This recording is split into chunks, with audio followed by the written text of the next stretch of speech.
बस एक निवेदन सबसे करना चाहूंगा, जितने लोग आस्था चैनल पर सुन रहे हैं, जितने फेसबुक यूट्यूब पर सुन रहे हैं और जितने इस बैतुल की पावन धरा पर श्रवण कर रहे हैं, उनसे एक बात कहूंगा महाराज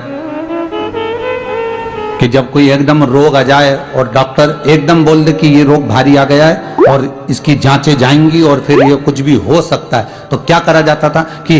108 सरसों के फूल लाकर तुरंत शंकर भगवान को चढ़ाए जाते थे महाराज। तो चढ़ाने के बाद में रिपोर्ट अच्छी आती है। ऐसा नियम है। कहीं ठेका कोई ठेकेदारी करते हैं ना, जो ठेका भरते हैं कि भाई मेरा टेंडर आना चाहिए, मेरा ये काम होना चाहिए, मेरी मल्टी बनना चाहिए, या मेरा ये काम के लिए जा रहा हूं, ये काम फतेह होना चाहिए, उसके सबके हाथ पैर जोड़ने से अच्छा एक काम करो, बस 108 सरसों के फूल उठाओ, शंकर जी का उद्धतेश्वर महादेव का नाम लिखो और छोड़ दो, शिव जी के ऊपर एक एक कर कर चढ़ा दो, वो ठेका तुम्हें ही मिलेगा,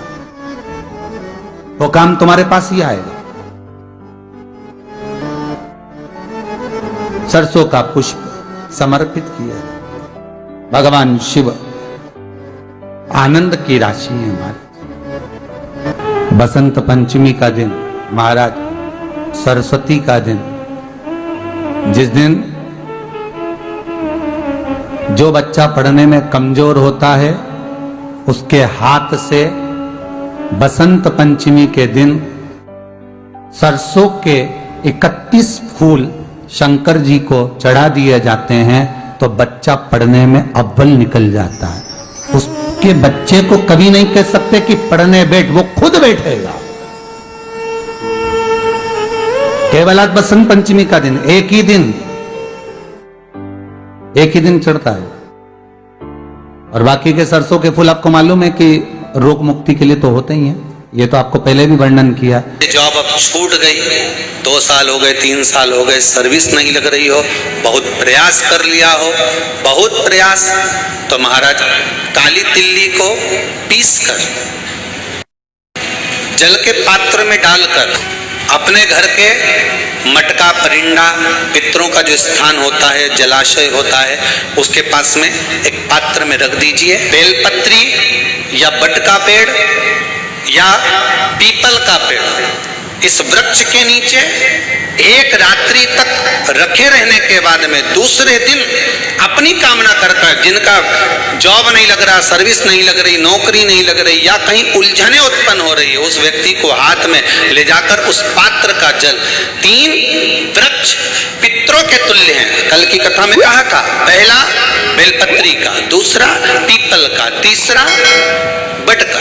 ये 3 पितरों के तुल्य हैं। इन 3 में से किसी भी वृक्ष के नीचे उस काली तिल के जल को समर्पित कर दीजिए महाराज। बाबा चाहेगा, भोलेनाथ जी चाहेगा तो 3 महीने में कहीं ना कहीं योग बना ही देगा। ये बसंत पंचमी का दिन महाराज, सरस्वती का दिन, जिस दिन जो बच्चा पढ़ने में कमजोर होता है उसके हाथ से बसंत पंचमी के दिन सरसों के 31 फूल शंकर जी को चढ़ा दिए जाते हैं, तो बच्चा पढ़ने में अव्वल निकल जाता है। उसके बच्चे को कभी नहीं कह सकते कि पढ़ने बैठ, वो खुद बैठेगा। केवल आज बसंत पंचमी का दिन, एक ही दिन चढ़ता है, और बाकी के सरसों के फूल आपको मालूम है कि रोग मुक्ति के लिए तो होते ही हैं। ये तो आपको पहले भी वर्णन किया महाराज कि जब कोई एकदम रोग आ जाए और डॉक्टर एकदम बोल दे कि ये रोग भारी आ गया है और इसकी जांचें जाएंगी और फिर ये कुछ भी हो सकता है, तो क्या करा जाता था कि 108 सरसों के फूल लाकर तुरंत शंकर भगवान को चढ़ाए जाते थे महाराज। तो चढ़ाने के बाद में रिपोर्ट अच्छी आती है। ऐसा नियम है। कहीं ठेका कोई ठेकेदारी करते हैं ना, जो ठेका भरते हैं कि भाई मेरा टेंडर आना चाहिए, मेरा ये काम होना चाहिए, मेरी मल्टी बनना चाहिए, या मेरा ये काम के लिए जा रहा हूं, ये काम फतेह होना चाहिए, उसके सबके हाथ पैर जोड़ने से अच्छा एक काम करो, बस 108 सरसों के फूल उठाओ, शंकर जी का उद्धतेश्वर महादेव का नाम लिखो और छोड़ दो, शिव जी के ऊपर एक एक कर कर चढ़ा दो, वो ठेका तुम्हें ही मिलेगा,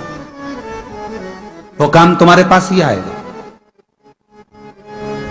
बस केवल अवधूतेश्वर अर्थात ये जो क्रम है, ये वो क्रम तो 108 सरसों के फूल का आप कभी भी कर सकते हो, पर जो ये बच्चों के लिए किया जाता है वो केवल बसंत पंचमी के दिन ही होता है महाराज। आज ही के महाराज कोई दुकान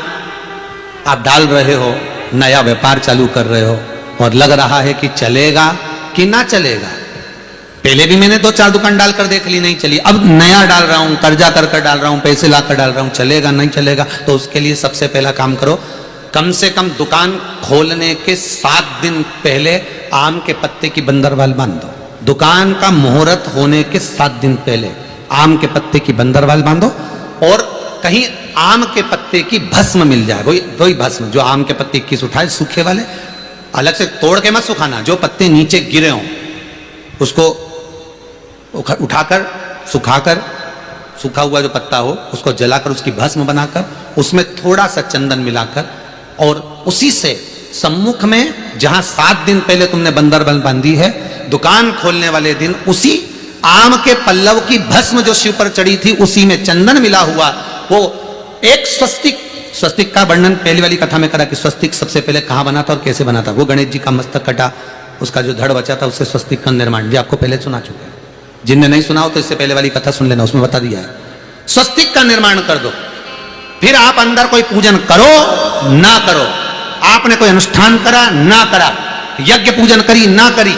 अगर आप प्रवेश भी कर गए, इतना आपके पास धन नहीं था और आप प्रवेश भी कर गए तो भी घाटे में नहीं जाओगे, व्यापार उन्नति की ओर ही बढ़ेगा, व्यापार बढ़ेगा उसमें। अगर ज्यादा दुख है, संकट बहुत भारी है, इतना बड़ा संकट है कि वो निपट ही नहीं रहा, फिर एक लोटा जल, उसमें थोड़ा सा चंदन का छींटा, एक सफेद पुष्प शिवजी पर चढ़ाकर उस चंदन के जल को, लाल चंदन मिल जाए तो ज्यादा अच्छा, शंकर भगवान पर धीरे धीरे अपने हृदय की कामना कर कर समर्पित करें, सुनेगा।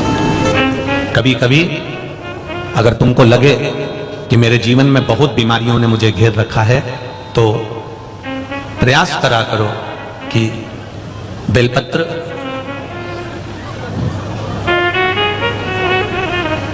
जो ये बेलपत्र होती है, इस बेलपत्र की जो ये डंडी होती है,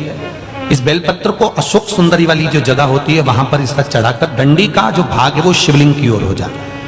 और यहीं से जल चढ़ाते चढ़ाते चढ़ाते चढ़ाते अशोक सुंदरी से जल चढ़ाते चढ़ाते ओमकार जैसा, ओमकार जब हम अशोक सुंदरी से चालू करेंगे तो वो जल पहले गणेश जी के पास जाएगा, फिर वापिस अशोक सुंदरी के पास आएगा, अशोक सुंदरी से कार्तिकेय के पास जाएगा, कार्तिकेय से महादेव के पास जाएगा। ऐसा ओमकार जैसा जल, जब तुम्हें लगे कि बीमारी बहुत घेर रखी है और बहुत बीमारी ने घेर लिया, कोई किडनी, कोई लीवर, कोई बहुत शरीर में कष्ट, कोई रोग बीमारी, या कहीं तुमको ऐसा लग रहा है कि मेरा गर्भ 20 साल हो गए, 22 साल हो गए, संतान नहीं, तब भी इस प्रयोग को जरूर करिएगा। डंडी का मुख शिवलिंग की ओर, पत्ती का मुख अशोक सुंदरी की ओर, थोड़ा सा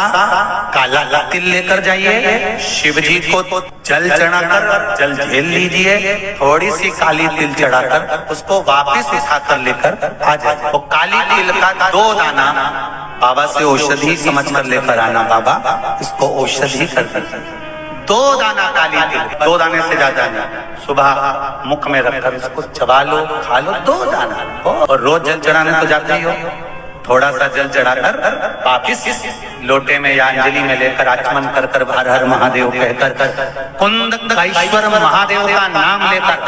आओ तो अपने घर में जल चढ़ाकर उसको पहचानो। तो श्वास रोग है, दमा चल रहा है, श्वास बहुत चल रही है, चलने में दिक्कत आ रही है, आप देवाधिदेव महादेव के पास 1 लोटा पानी लेकर जाइए। 1 महीना, 15 दिन, 20 दिन, अब देपालपुर की कथा को कितना समय हुआ होगा तुम बताओ, अभी हुई हो देपालपुर की कथा, पर उस पर विश्वास पूर्ण